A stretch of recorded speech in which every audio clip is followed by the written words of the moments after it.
विगत 10-15 दिनदेखि तपाईँलाई चिसो यस्तो तरिकाले बढिरहेको छ कि मान्छेलाई दैनिक जीवनयापनमा बालबच्चादेखि लिएर घर परिवार चलाउनलाई बडा गाह्रो जस्तो महसुस भइरहेको छ कि यो चिसोमा तपाईँलाई जनकपुरधाम उपमहानगरपालिकाले विशेष रूपमा ध्यान दिनुपर्नेमा है, वडा अध्यक्षहरूले ध्यान दिनुपर्नेमा, ठाउँ ठाउँमा घुरासुराहरू दाउरा झर्नाहरू बालिदिनु भएको भए राम्रो हुने थियो।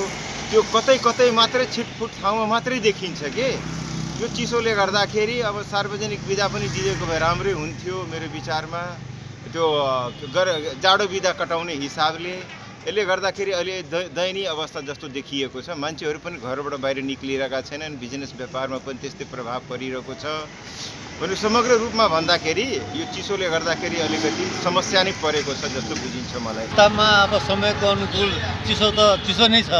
यहाँ सर्वसाधारणलाई यो पालिको चिसोले यति सताएको छ कि जनकपुरवासी के यो तराईमै चिसोको लहर चलिरहेको छ।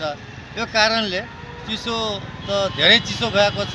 अब तपाईँको यहाँ स्थानीय हाम्रो जो प्रतिनिधिहरू छ या स्थानीय सरकारहरू छ, उहाँहरूले आफ्नो तर्फबाट उहाँले जुन स्थानीयवासीहरूसँग या आम जनतासँग एउटा के अरे सरोकार राखेर यो अवस्थालाई, यो अहिलेको जुन चिसो जाडो छ यसलाई हामीले कसरी न्यूनीकरण गर्ने, त्यसमा अलिकता सुझबुझ गरिदिएको भए यहाँ नगरवासीलाई अलिकता राहत हुन्थ्यो कि जस्तो लाग्छ मलाई।